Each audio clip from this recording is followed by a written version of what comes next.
Hi, my name is Kalea. This is also my boyfriend's jacket. I love you. You're not getting this back. I'll make you food tomorrow, by the way. I have been super stressed out all over the place, and I thought that the best was to rant about one of the biggest plot twists of American cinema, Pink Diamond, also being Rose Quartz. Coffee in this mug, and I got my entertaining mic. Firstly, I am not very much a fan of Pink Diamond or Rose Quartz. However, I can deduct that a lot of her characteristics or a lot of her actions led from her abusive or expected upbringing. Let's get into the history of Rose Quartz / Pink Diamond. Basically, outside of Earth, there was another planet denoted as Home World. I believe Rebecca Sugar made this planet as an innuendo or a criticism of modern day and past America. It was very conservative, all of the phobias inside of one entire planet. And it was ruled by 4 diamonds: white diamond, yellow diamond, blue diamond, pink diamond. Pink diamond was the youngest one. She was the least respected out of all of them because of her childlike, innocent approach to life. Outside of Homeworld, each of the diamonds except Pink Diamond all had planets known as colonies that belonged to them.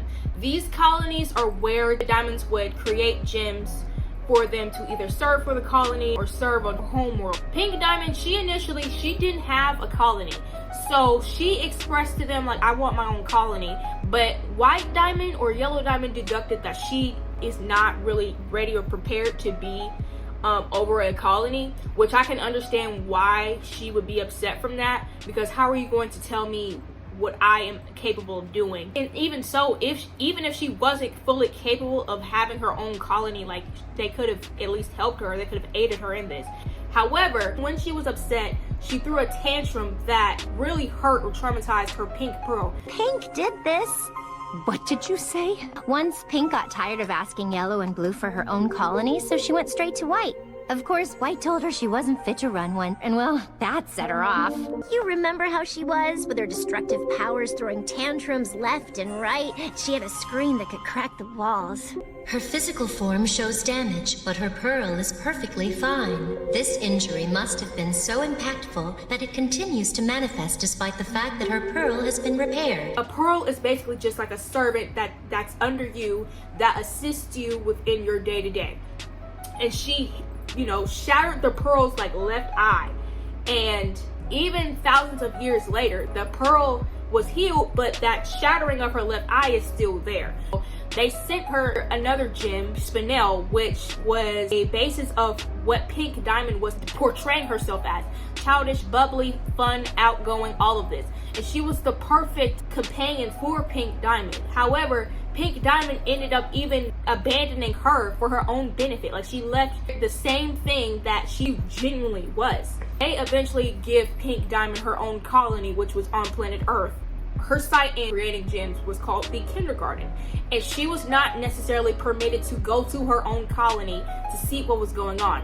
She was given another pearl, but it was White Diamond's pearl. It was only meant to oversee her and sort of assist her, but mostly meant to make sure she's doing what she needs to do. Obviously, deviations are manifested, and the White Pearl ends up falling in love with Pink Diamond. After, complaining to her White Pearl that, I just want to go down there, Pearl suggests that maybe you should just create yourself into another being so you won't be denoted as Pink Diamond. You'll be denoted as a quartz. So she follows through with this, and she visits planet Earth, seeing both her gems, I believe, and human life, and she becomes enamored with it. And she's like, I want to be down here. Every so often, she would go to planet Earth and be Rose Quartz instead of Pink Diamond, throwing away her responsibilities. And what isn't justifiable, though, is the fact that after Pink said, I don't want to run the colony anymore, Pink and Yellow Diamond took a faction of humans and then created a human zoo on Homeworld, on their planet. And I'm like, okay, that is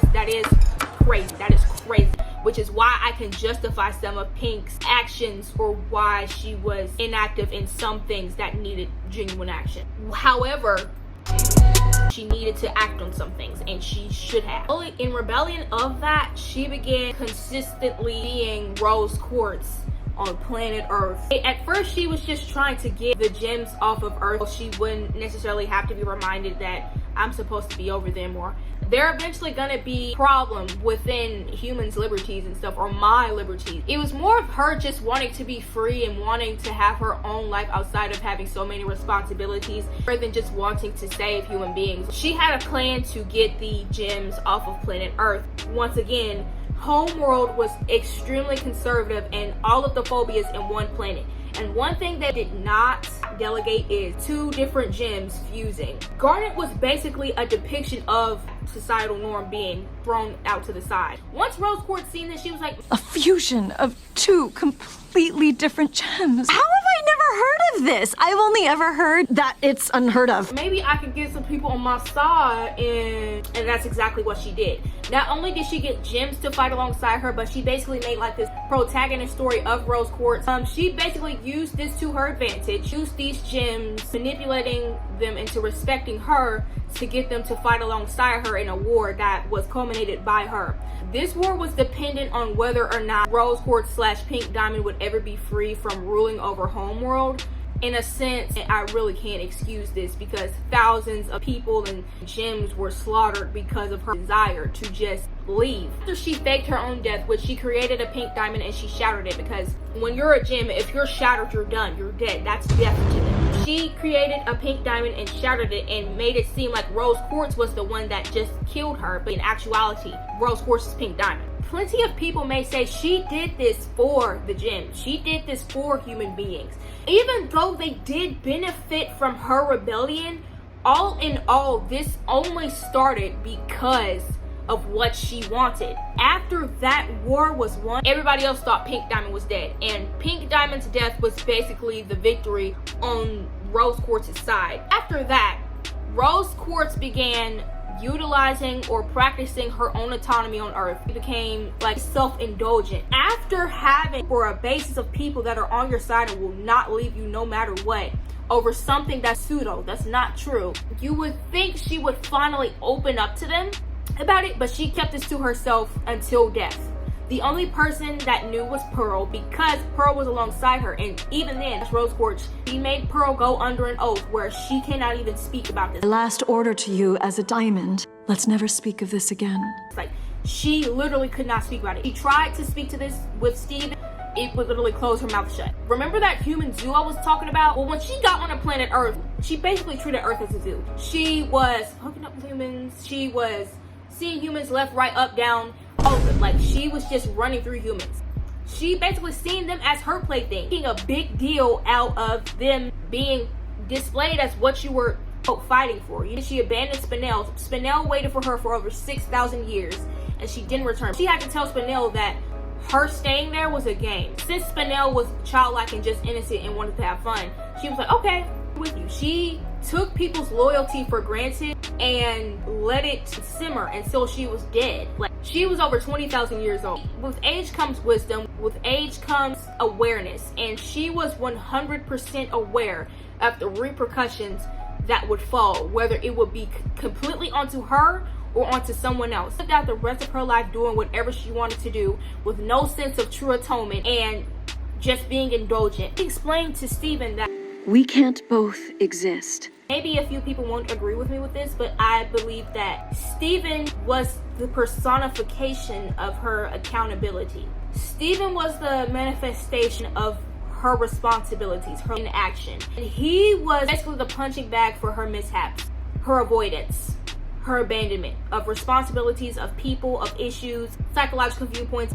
And Rose Quartz was seen as this amazing and honorable person, but when it came to actually utilizing what made her to be so honorable that she was displaying to everybody else, it was not there.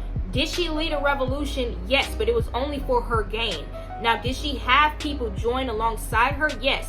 But without them, she wouldn't have been able to achieve her goal, which her overall goal was to be free of responsibility. She didn't want responsibility.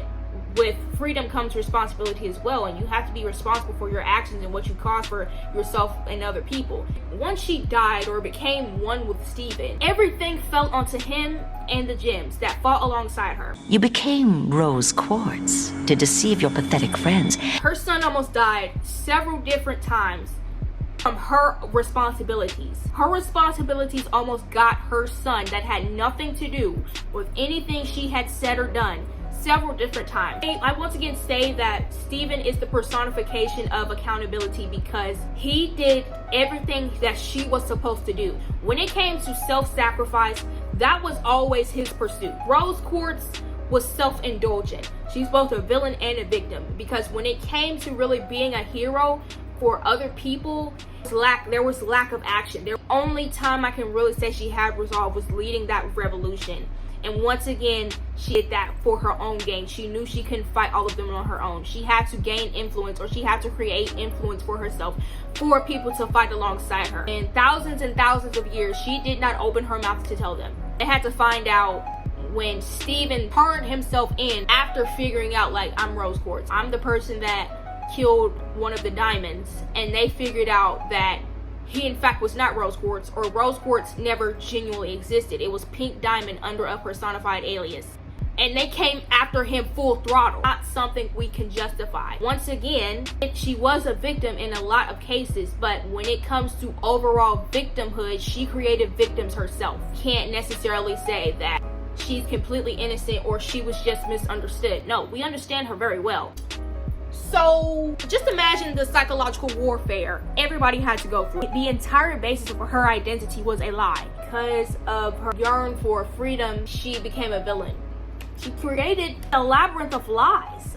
That is why I cannot completely just deduct her as simply a victim. Yeah, that's my little spiel. Would like to see me dissect the Book of Bill because I have it. I just have been procrastinating finishing it. Like, comment, and subscribe.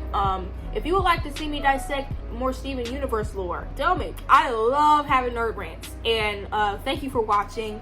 Y'all stay safe and make sure you take care of yourself. Bye.